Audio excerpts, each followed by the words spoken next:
ଆପଣମାନେ ଜାଣିଲେ ଆଶ୍ଚର୍ଯ୍ୟ ହେବେ ଯେ ଆମ ଭାରତରେ ଏମିତି ଏକ ଆଇଲ୍ୟାଣ୍ଡ ରହିଅଛି ଯାହା ଅତ୍ୟନ୍ତ ସୁନ୍ଦର ଏବଂ ଭୟଙ୍କର ଆଶ୍ଚର୍ଯ୍ୟଜନକ ଅଟେ ଏବଂ ଏହି ଜାଗାକୁ ଯେ ବି ଯିବାକୁ ପ୍ରୟାସ କରେ ତାର ମୃତ୍ୟୁ ସୁନିଶ୍ଚିତ। ଏହି ରହସ୍ୟମୟ ଆଇଲ୍ୟାଣ୍ଡର ନାମ ହେଉଛି ସେଟଲ୍ୟାଣ୍ଡ ଆଇଲ୍ୟାଣ୍ଡ।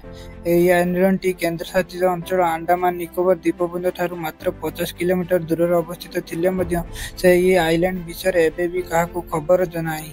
1981 ମସିହାରେ ସେହି ଆଇଲ୍ୟାଣ୍ଡରେ ଏକ ଜାହାଜ ଫସିଯାଇଥିବା ସମୟରେ ସେଠାକାର ଆଦିବାସୀମାନେ ସେହି ଜାହାଜ ଉପରକୁ ତୀର ଚାଳନା କରି ଆକ୍ରମଣ କଲେ, ଯାହା ଫଳରେ ସରକାର ଜାଣିବା ପରେ ହେଲିକପ୍ଟର ପଠାଇ ଲୋକମାନଙ୍କୁ ସେଠାରୁ ଉଦ୍ଧାର କରିଥିଲା।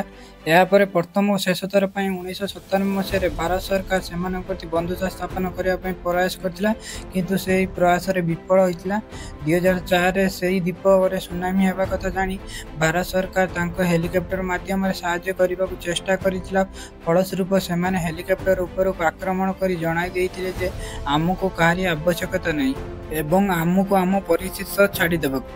ପରବର୍ତ୍ତୀ ସମୟରେ ଆମେରିକାର ଜଣେ ବ୍ୟକ୍ତି ଜନ୍ ଟୁରିଷ୍ଟ, ଯେ କି ସେହି ଆଇଲ୍ୟାଣ୍ଡକୁ ଯାଇଥିଲେ ଏବଂ ଏହା ଜାଣିବା ସତ୍ତ୍ୱେ କି ସେଠାକୁ ଗଲେ ଜୀବନ ହାରିବାର ସମ୍ଭାବନା ରହିଅଛି, ଯାହାର ଫଳସ୍ୱରୂପ ସେଠାକାର ଅଧିବାସୀମାନେ ତାଙ୍କ ଉପରେ ଆକ୍ରମଣ କରି ତାଙ୍କର ଜୀବନକୁ ନେଇଯାଇଥିଲେ। ଏବେ ଯାହା ମଧ୍ୟ କେହି ଜାଣିନାହାନ୍ତି କି ସେଠାକାର 60 ବର୍ଷ ତଳର ଅଧିବାସୀମାନେ କିପରି ଭାବେ ନିଜର ଜୀବନଯାପନ ଅତିବାହିତ କରନ୍ତି।